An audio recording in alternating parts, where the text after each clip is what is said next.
Abu Bakar disebutnya Abu Bakar As-Siddiq radhiyallahu anhu itu qabbala mencium siapa Abu Bakar an-Nabiya pada Nabi sallallahu alaihi wasallam ba'da mautihi setelah wafatnya Nabi sallallahu alaihi wasallam. Bahwa meriwayatkan daripada hadis siapa Al-Bukhari. Jadi Abu Bakar mencium Nabi setelah Nabi itu wafat. Jadi boleh saja. Seandainya istri mencium bagaimana? Ya tidak apa. Kalau sudah dibutuhkan, kalau sudah mandi wudu, apakah batal? Yang batal yang nyentuh. Kalau itu lain.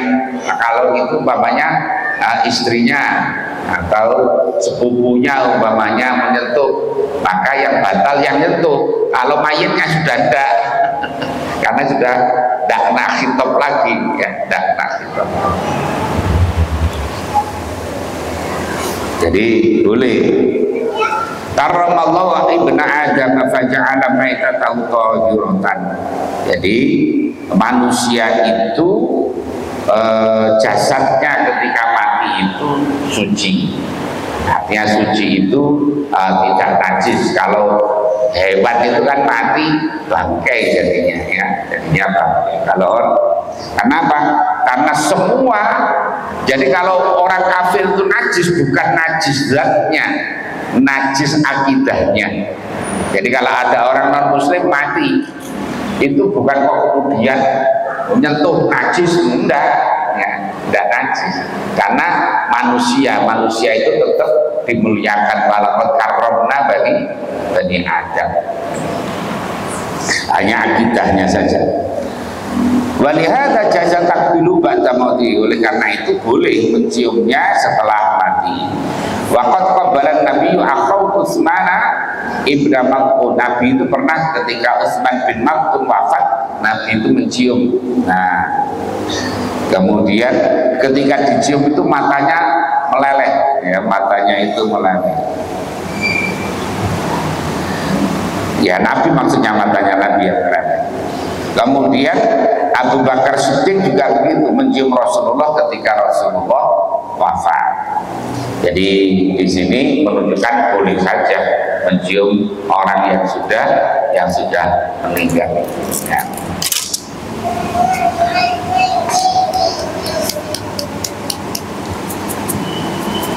Jadi yang tadi, kalau yang mencium itu adalah atau yang menyentuh itu orang yang bukan mahram dan lain jenis, maka yang batal yang nyentuh,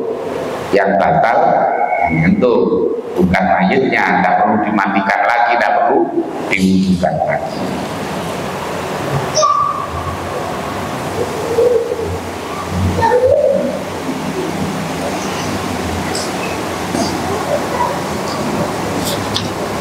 Nah, kemudian kadang-kadang itu ada orang junub mati, ya pernah itu ada di tetangga pondok itu pas lagi hubungan setelah itu mati, nah, istrinya langsung laporan tadi lagi yang kemudian mandi. Bagaimana mandinya? Ya sama saja, mandinya cukup mandi satu, bukan mandi dua kali. Bukan mandi dimandikan dua kali, bukan yang mandinya cukup sekali, ya, mandinya cukup sekali. Jadi bukan kok dimandikan dua kali. Sama dengan orang habis hubungan suami istri belum mandi, istrinya haid umpamanya. Mandinya ya nanti kalau sudah selesai haidnya, mandinya ya cukup sekali, bukan mandi dua kali. Sama dengan orang melahirkan belum sampai, kan ada mandi wiladah, mandi karena melahirkan, belum sampai mandi kemudian nifas. Nah nanti apa mandinya ya dulu ketika nifasnya selesai. Mandinya ya cukup sekali, mandi menghilangkan hadas besarnya itu ya cukup sekali. Kalau mandi biasanya ya namanya mandi biasa, kalau tidak mandi kan ya kalau tidak mandi ya baunya ini ya baunya.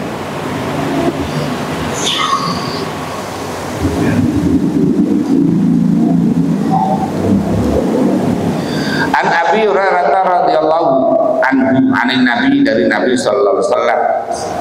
Qala dawuh siapa Nabi? Nafsul mukmini, adapun rohnya orang mukmin itu mu'allaqatun, digantungkan bidainihi, dengan hutangnya mukmin, kata yubba, sehingga ditunaikan atau dibayar apaan dari mukmin. Rawa meriwayatkan pada hadis siapa Ahmad wa Tirmidzi dan Tirmidzi, wa hasanahu, dan menanggap hasan siapa Imam Tirmidzi pada hadis.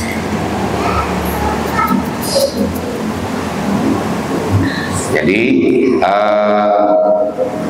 biasanya makanya orang kalau mati itu ada perwakilan dari keluarga untuk menyampaikan, entah itu kaitannya dengan permintaan maaf, ya, permintaan maaf dalam bentuk perilaku. Yang kedua, kalau ada hakul adami, biasanya kalau kecil minta supaya dibebaskan, kalau besar nanti urusan dengan keluarga. Kemudian kaitannya dengan wasiat, ya, kaitannya dengan wasiat dan sebagainya.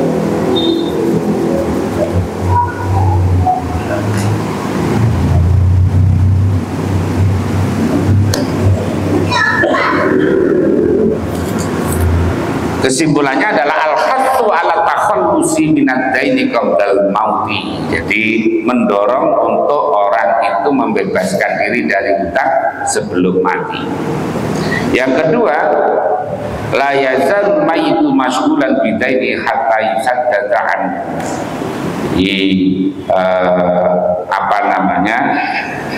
Mayit itu akan disibukkan dengan hutangnya sampai kemudian dibayar. An Ibnu Abbas radhiyallahu anhu, anna Nabi sesungguhnya Nabi sallallahu alaihi wasallam itu qala dawuh siapa Nabi, fil ladzi, di dalam orang sakoto yang jatuh siapa alladzi, an rohilati, dari kendaraannya alladzi, famata, kemudian mati. Ada orang yang naik waktu itu naik kendaraan, naik apa namanya, naik kuda, naik unta, jatuh, mati. Amsiluhu, mandikanlah hu kepada alladzi bima'in, dengan air, wasidrin, dan daun bidara.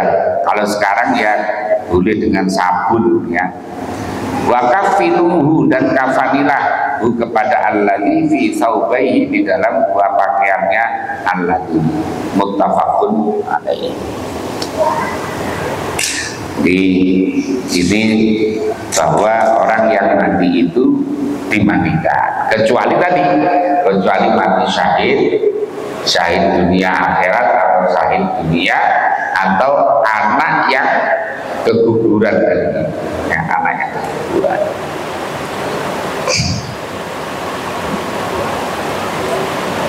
Nah, memandikan itu yang harus dijaga adalah pertama, di tempat yang tertutup. Jadi jangan orang, kadang-kadang orang itu kan iseng, banyak orang yang iseng ngintip mayit yang sedang dimandikan. Dia biasanya pada kerudung, ibu-ibu pada ada lihat orang mandiin jenazah itu ya, ada lihat jangan. Kemudian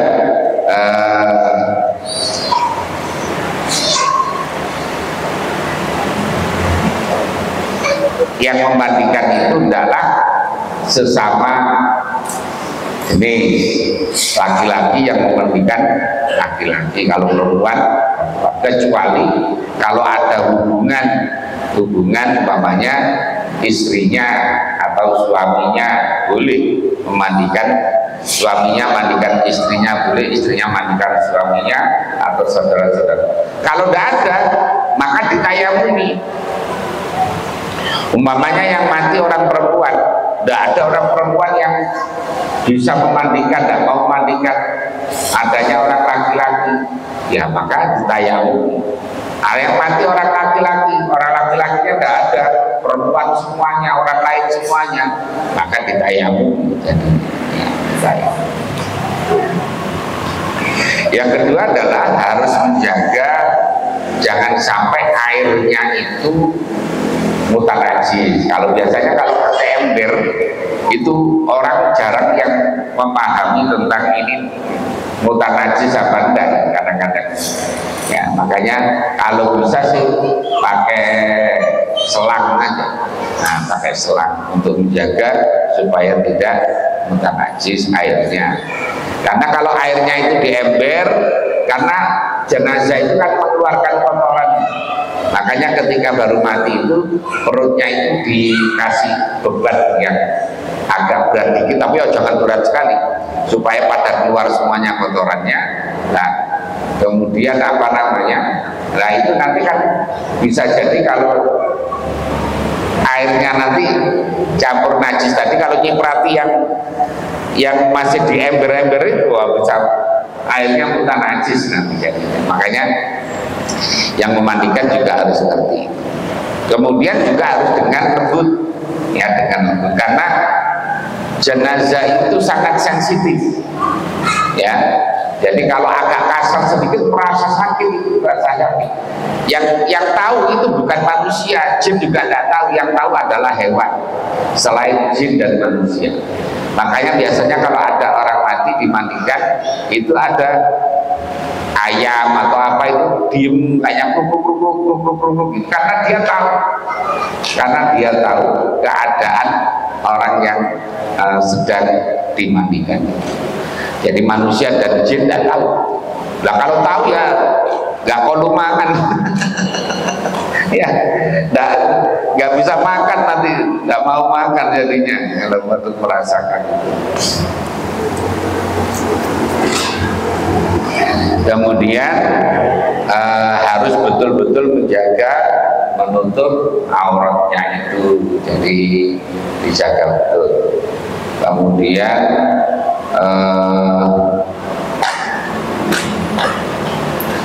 memakai apa namanya, yang pertama air, kemudian dikasih sabun atau daun bidara itu, ya. Kemudian nanti akhir setelah dicuci kemudian dikasih kapur barus, dikasih air kapur barus supaya tidak segera rusak. Baru setelah itu nanti ditutup pakai lubang-lubang itu pakai kapas, ya, kapas, kemudian dalam apa?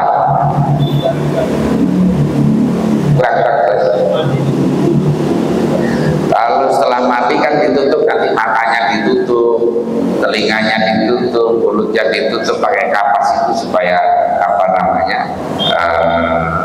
tidak segera rusak. Diwudui, iya diwudui oleh yang hidup dan diniati. Jadi niat, harus ada niatnya yang memandikan dan yang mewudui. Ya,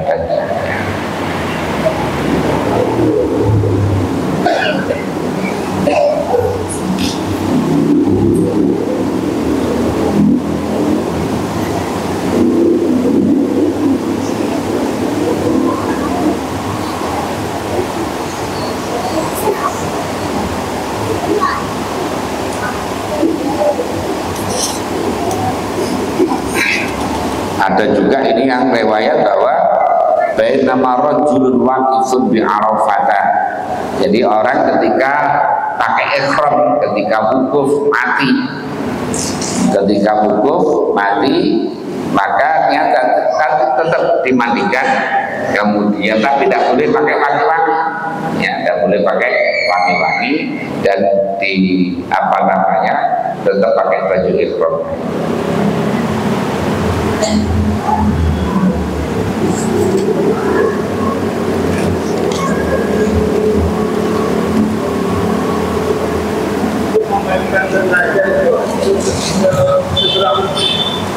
Ya, segera mungkin. Jadi supaya orang datang itu bisa langsung nyolati, ya, bisa nyolati. Jadi ya jangan lama-lama. Jadi ya sebaiknya sebelum walaupun meninggalnya malam, ya malam itu dimandikan, walaupun seandainya menguburkannya besok pagi, tapi orang ketika takziah itu bisa langsung nyolati, jadi salat.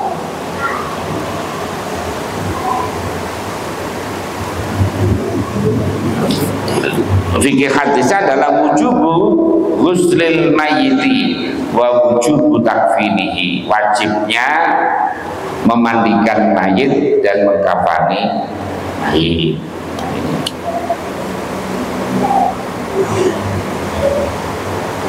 Ini kayak begini, ini perlu diadakan pelatihan memang. Jadi supaya banyak yang bisa ini ya. Karena kalau tidak itu kadang-kadang itu mahal orang ya, karena ada yang sudah kayak bisnis itu jualan jualan kainnya, kemudian berikut dengan sekian gitu, itu di itu seperti itu. Makanya harus banyak orang supaya juga ada wakilnya, ada gantinya ya. Karena kalau tidak itu nanti umpamanya orang itu ada amilnya pergi lagi rekreasi atau ziarah, ada yang mati, kalian bingung nanti siapa yang mandikan. Kalau makanya perlu kayak begini ini diadakan pelatihan ya. Masjid ini bisa adakan pelatihan pemulasaraan jenazah. Jadi nanti undang amil yang ngerti, profesional, kemudian nanti fikihnya kita jelaskan fikihnya. Jadi fikihnya kita jelaskan, prakteknya ya ambil itu yang paham kayak tadi begitu di Al-Hidayah Bedahan kapan hari itu di Iblam Beji ya gitu. Saya isi materi fikihnya, kemudian nanti teknisnya ya itu adalah ya bagian amil ya. Terus tanggal 24 ada pelatihan penyembelihan kurban di MUI, itu juga saya ngisi materi fikihnya. Nanti yang bagian penyembelihan itu dari DSH ya, dakwah sembelih halal. Jadi tanggal 24 kalau mau ikut silahkan. Kayaknya kuotanya itu ada berapa? 100 gitu.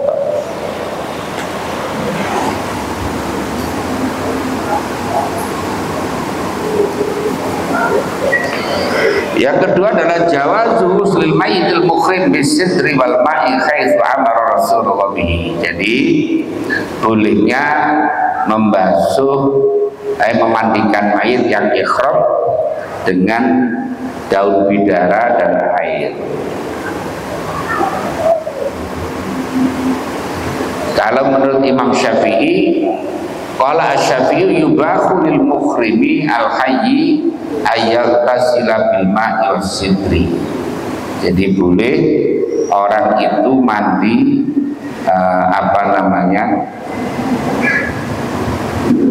dengan air yang orang ikhram dengan air dan daun bidara. Tapi wakarihahu al-jumhur, tapi jumhurul ulama menganggap makruh. Kemudian yang ketiga adalah jawaz takfini fi thawbaini wal afdalu thalatha. Boleh mengkafani mayit itu dengan 2 lembar ya, 2 lembar. Tapi yang utama adalah 3 lembar kain, 3 lembar kain. Yang keempat adalah ikhrajur rajuli yata'allaqu bi ra'sihi duna wajhi. Jadi kalau ikhramnya seseorang itu terkait dengan kepalanya bukan wajahnya. Karena orang kalau ikhram itu kalau laki-laki tidak boleh pakai kopiah, tidak boleh pakai penutup kepala kan gitu ya, orang kalau lagi sedang ihram laki-laki dan kalau perempuan ketika ihram tidak boleh pakai cadar, tidak boleh pakai kacamata. Kalau pakai kacamata ya harus bayar fidyah, harus bayar fidyah.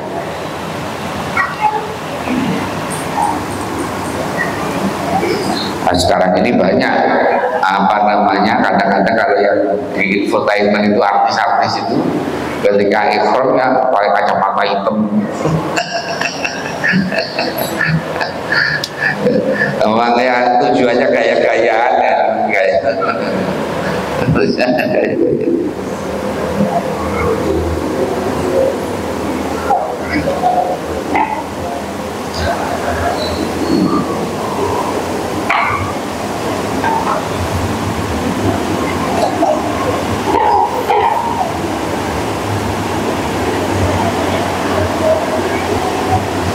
Yang keenam adalah yang kelima adalah istighbabu takfinul muhrim fi siyabi ihramihi. Jadi kalau orang ihram itu ya nanti dipakainya dengan pakaian ihram itu sunnahnya. Jadi dikafani dengan kain ihram. Asyuru' fi ta'ati ma'a hailulatil mauti duna tamam ya yurja ma'ahu ayyub asa dalika fil akhirah ma'adudan. Jadi orang segera melakukan ketaatan dengan apa namanya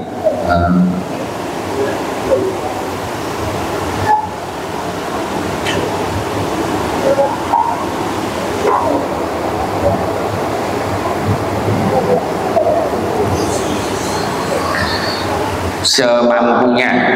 Orang kalau mau melakukan secara sempurna itu ya sulit. Makanya melakukan perintah itu mastata'tum, semampunya, terbisanya.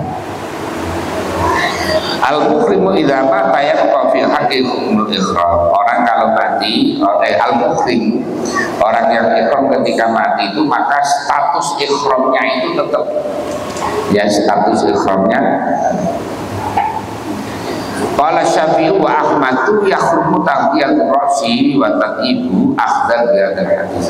Menurut Imam Syafi'i dan Imam Ahmad, orang yang ihram mati ketika ihram maka haram menutupi kepalanya dan memakai wangi-wangian tidak boleh. Kemudian waqala Malikun wa Abu Hanifah yusna'u bi ma yusna'u bil halal yuqatta ra'su wa yuqatta. Kalau menurut Imam Malik dan Imam Abu Hanifah, orang yang sedang ihram atau muhrim mati itu diperlakukan sama seperti orang yang halal, katanya. Mengapa? Bahwa muqaddal yaslik qita'il ibadat bi zawali mahalil taklif. Karena orang kalau mati itu berarti taklifnya sudah hilang. Jadi mahalul taklif itu apa? Al-hayat. Jadi ini biasa, mungkin beda pendapat gitu ya. Jadi kalau muhrim itu orang ihram, kalau mahram itu orang yang haram dinikahi. Kadang-kadang orang salah, sorry ya kita bukan muhrim. bukan muhrim. Muhrim itu orang yang sedang ihram, Kalau mahram orang yang haram dinikahi. Nah, orang itu pakai baju ihram itu nggak lama sebetulnya, apalagi kalau hajinya tamattu. Ya, jadi kalau yang gelombang pertama ya berarti dari Bir Ali niat umroh sampai Makkah, lalu barang tawaf sa'i, potong rambut, udah selesai pakai ihramnya. Kemudian setelah itu nanti pakai ihram lagi kalau haji. Mulai tanggal 8 biasanya, tanggal 8 siang itu niat haji dari hotel diberangkatkan ke Arafah pakai baju ihram. Malam 9, tanggal 9, malam 10 itu dari Arafah kemudian ke Musdalifah, Mina, melempar jumroh Aqobah, potong rambut, sudah pakai ihramnya sudah selesai. Jadi pakai ihram itu memang nggak lama kalau hajinya tamattu. Yang lama itu kalau hajinya ifrad. Kalau hajinya ifrad itu lama. Jadi karena orang haji dulu. Ya kalau yang umpamanya gelombang pertama kok hajinya ifrad, waduh, itu kotal kantulnya lama ya. Jadi karena begitu niat langsung niat haji, berarti dia selama itu harus pakai baju ihram sampai pelaksanaan haji selesai. Berarti berapa hari? Ada sebulan. Kalau yang umpamanya gelombang kedua yang akhir umpamanya itu juga masih lama, masih lumayan sekitar semingguan. Kalau seminggu itu kan enggak, hanya pakai baju putih 2 itu, enggak boleh pakai celana dalam. Kan ya agak gimana gitu ya. Dan tidak boleh dilepas kecuali hanya di kamar mandi. Kalau di kamar bareng teman-temannya tetap harus dipakai ya. Tapi ada juga yang nekat begitu. Saya dulu punya teman itu ya itu ifrad pakainya ifrad. Saya pernah mimpin rombongan dari Madura tahun 98 itu saya bertugas. Itu karena mengenai ifrad, karena tujuannya hanya kepingin nggak bayar dam. Karena yang bayar dam itu kalau haji tamattu dan haji qiran. Kalau yang ifrad tidak bayar. Nah, tapi persoalannya kemudian dia bingung begitu lama pakai apa namanya, pakai ihramnya itu. Nah, kemudian minta pindah ke tamattu, minta pindah ke tamattu. Nah, jadi ya macam-macam orang ini.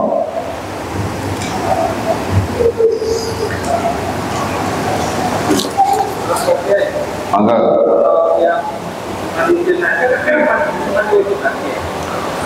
Orang yang habis mandikan jenazah disunahkan untuk mandi lagi. Jadi setelah itu mandi karena habis memandikan jenazah. Hukumnya sunnah, yang hukumnya sunnah. Dan termasuk mandi mau jumatan, mandi mau ihram, mandi mau masuk kota Makkah, mandi termasuk tadi habis memandikan jenazah itu.